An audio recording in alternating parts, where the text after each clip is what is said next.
Gising! Only 7-Eleven for a day! Let's go! Ano ba gising na magkukontent ka? Patayo na dyan. Ala, Good morning guys! So, ginising ako agad nga ni Bunch. 11 a.m. na. So, magbe-breakfast tayo. Alam niyo na kung saan. Papunta na kami. And yung 7-Eleven dito guys, sobrang layo. Like, sa kabilang barangay pa. Hulaan niyo kung nasan ako. Nasa isang branch ako na binigay sa akin ni Daddy. Thank you, taxpayers! Wow, ang daming choices, oh. Umagang-umaga, samgyup sa lagad. Ano yan? Balik mo yan, balik mo yan. Ano na naman to? Bayaran mo to, ah. Sabi, di ba breakfast lang? Parang mag-fiesta na tayo dito, eh. Let's eat! So, itry na natin tong spam musubi. Yan. Mas masarap yung sa Japan, pero masarap din naman to. Meron tayong samgyupsal. Oh! Baho, ah. wow ah. Next is lasagna! Favorite ko yan. Masarap siya, guys. Mantikan ko na makalimutan itong matcha latte from Chingu. Hindi ko siya gusto. Parang lasang artificial. Sarap niya. Two types of people.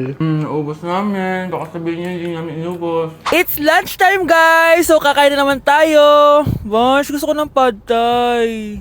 Hindi po, ate. Kaya nga 24 hours 7-Eleven challenge. May kinikrave na akong ibang pagkain, pero 7-Eleven pa rin tayo, guys. Malay mo may pad thai sa 7-Eleven. 7-Eleven. Let's go!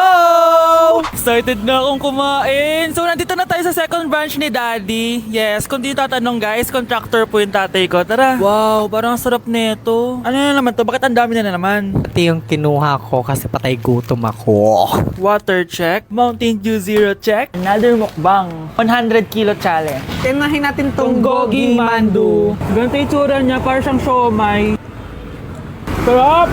Dito ko lang to natitikman. Wow, ang daming laman. Liempo. Sa akin, chicken. Kimchi rice talaga? Bumili din pala ako ng laing. Laing.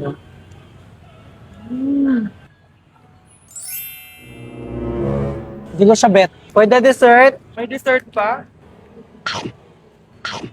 Busog na naman! Next Kaya stop? naman- Next stop na namin is dinner! It's dinner time! So, it's 7:17 na ng gabi and medyo nagugutom na tong tao na to. Saan kaya tayo kakain? Ayan, saan pa ba? May sisig, oh. Let's eat this. Guys, may Bicol Express. Okay, mukbang na naman. Kuya, pabili nito lahat. Okay guys, mag-haul na naman tayo, no? Tara! Guys, una natin titikman nitong chicken fillet nila. Parang, Parang family chicken nga. Sarap. Tikman na natin ng bulgagi. Nay! Yes, anak! Malapit niyo na ako makita sa TV, Nay! Talaga, anak! Magiging artista ka na! Abangan niyo po ako, Nay! Sige, anak! Few moments later. Nay, alis na po ako! Oh, anak! Ba't ganyan bihis mo? Nay! Makikita mo na ako sa TV! Talaga! Nakaka-excite naman! 1 hour later. Mars! Uy, Mars! Yung anak mo, Mars, nasa TV! Nasa TV yung anak ko! Artista na anak ko! Panoorin mo, Mars! Halika dito, Mars, panoorin natin yung anak ko! Nagbabalik ang 24 Patrol. Nandito tayo ngayon sa presinto dahil nahuling nagnanakaw ng bangko ang isang binata. Eto po siya. Anong masabi mo? Ay, TV ba yan? Ay, hello, Nay! Shoutout sa'yo! Nasa TV na ako, Nay!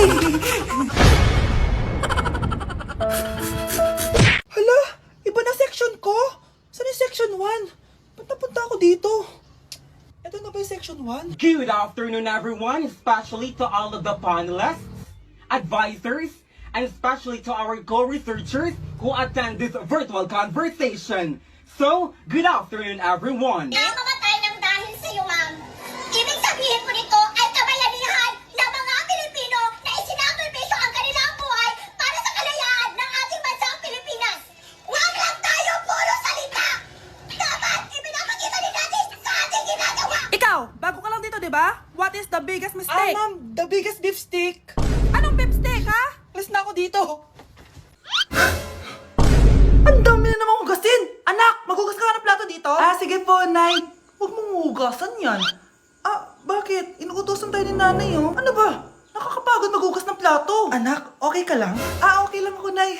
Nay, pwede ba akong sumama sa gala ng mga kaibigan ko? Ay, hindi pwede. Gabi na oh. Delikado na sa labas. Ah, sige po, Nay. Anong sige? Huwag mong papakinggan yan. Sumama ka. Pero tama si Nanay. Delikado na lumabas. Hindi mo ba naintindihan, ha? Masaya doon. May inuman. Madaming lalaki. Anak, pa-check up na kita. Ay, di na, Nay. Okay lang ako. Anak, eto na pagkain mo. Ah, bitawan mo ako. Nasasaktan ako. Bakit? Makulit ka, di ba? Sabi kong ayaw ko maligo. Ah! Ano ba? May putok na ako. Maligo na tayo. Ayoko! Anak, ano nangyayari sa'yo? Hayaan mo sila. Huwag mo silang papakialaman. Dahil isa ka din naman may saltek. Pero nag-aalala lang naman ako sa anak ko. Nagmana lang naman yan sa'yo. Nay, may saltik ka din? Gusto ko na magka-jowa. Yung mga tropa ko may mga anak na. Yung iba kinakasal na. Diligan niyo na ako. Paano ka magkakajowa? Eh, lahat na naliligo sa'yo, ayaw mo. Gusto ko kasi na yung pogi tsaka yung mayaman. Matulog ka na lang. Baka sa panaginip mo magka-jowa ka. Grabe ka naman, Nay. A few moments later. Ang ganda-ganda ko naman. Bakit wala akong jowa? Sino ba tumatawag? Oh, bakit? Uy, Be, ang gwapo ng bago niyong kapitbahay. Talaga ba? Ako sinasabi ko sa'yo, walang kalandian ngayon, ha? Oo, Be, chance mo na yan para magka-jowa. Ay, teka lang, pupuntahan ko.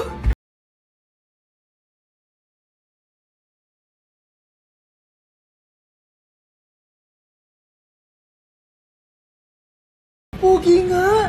Hi, miss. Ganda mo naman. Salamat. Parang mahal na ata kita. Mahal mo ko? Pwede ba kitang ligawan? Sa wakas, magkakajowa na ako. Ah, si Cherise! Di tayo talo, no? Crush ko yung kapatid mo, si Kyle. Ang cute niya. Akala ko magkakajowa na ako. Okay lang yan. Pwede naman tayong sisters. Sige, sisters. Gusto ko lang maging malinaw sa inyo na dito sa klase ko, ako ang nasusunod. Naintindihan? Ah, ma'am, ito po yung assignment ko. Anong klaseng assignment to? Parang ginawa lang ng bata. Mababa lang grades mo dito, ha? Pinaghirapan ko yung assignment na yun. Sino ang pambansang bayani natin? Ah, ma'am, Scarlett. Ang pambansang bayani natin ay si... Oops! Napakabagal mo sumagot. Ang pambansang bayani natin. Straight to the point ang kailangan ko sagot. Ayusin yung sumagot, ha? Hindi na kayo elementary. Opo, ma'am. Pinayagan ba kita kumain sa loob ng klase ko? Ah, ma'am. Akin na yan. Kung ayaw niyong binabastos kayo, wag niyo akong bastusin. Oo, be. Kain tayo sa labas mamaya, ha? Hala, galit na si ma'am. Umalis lang ako saglit, ganyan na kayo. First meeting pa lang natin, pinapakita nyo ng mga ugali nyo. Buti pa yung kabilang section, tahimik lang. Kayo na ata ang worst section na napuntahan ko. Kung kami ang worst section, ikaw ang worst teacher. Ah, sorry po, ma'am. At dahil dyan, bibigyan ko kayo ng maraming assignment. Ma'am?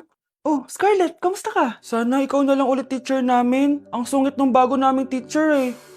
Hayaan mo. Next quarter, ako na ulit ang magiging teacher nyo. Talaga, ma'am? Thank you, Lord! Si Crush ba yun?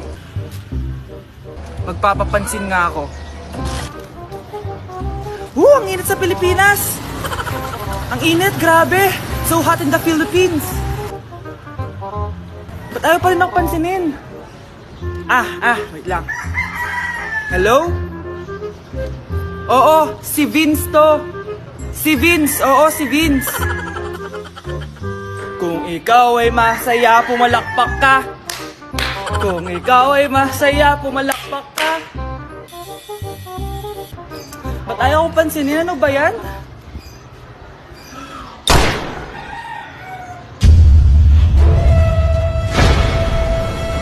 Vince! Uy, Vince! Vince, na paano ka? Tinamaan ako. Saan? Sa'yo. Ang cheap naman ang uniform nila. Mukhang maasim. Walang class. 2025 na, Android pa din ang cellphone. Kahit siguro Messenger naglalag dyan. Ang ganda nga ng uniform, ang sasama naman ng ugali. Naka-iPhone ka nga, talo ka pa din naman sa ML. Ipabuhat yarn. Ang baho siguro ng classroom nila, no? tapos nag-aagawan pa sa electric fan kasi wala naman silang aircon. Feel ko pinapalo sila ng teacher nila kapag nagkakamali sila. Ang boring siguro sa classroom nila. Mas masaya pa rin talaga sa public school, no? Balita ko mga korap mga magulang niyan, kaya madaming pera. May araw din kayo, men. Nakatikim na kaya sila ng steak? Feel ko hindi nila afford.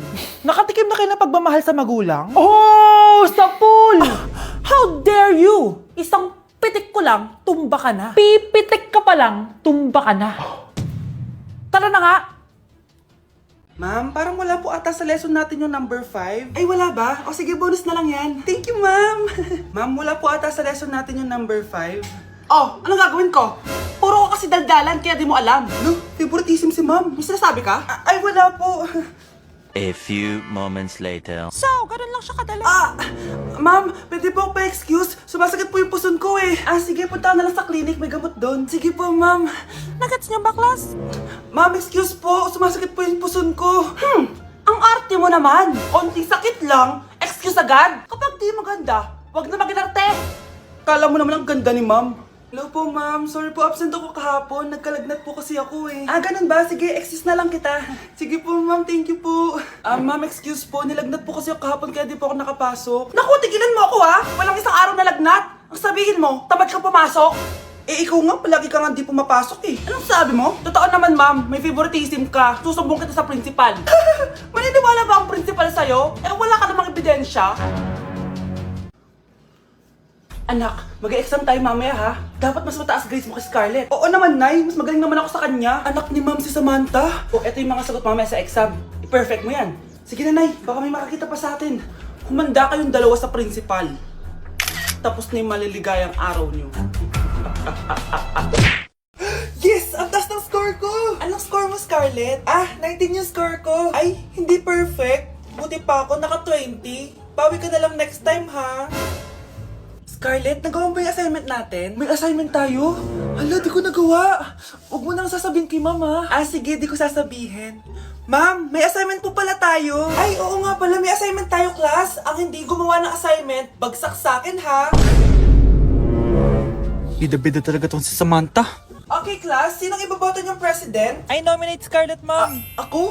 Di ako papayag. Dapat ako yung maging president. Go, Scarlett, kaya mo yan. I nominate myself because I believe na mas responsible ako. I believe na hindi ako nangungupit ng class funds. Iboto niyo ako dahil matataas ang mga scores ko. Iboto niyo ako dahil hindi ako nangungopya para lang tumaas ang score. Ako ba pinaparinggan mo? Mukhang may natamaan ata. Congrats, Scarlett. Deserve mo maging president. Gagawin ko yung best ko. Good morning, class. Hindi na papasok si Samantha. Ha?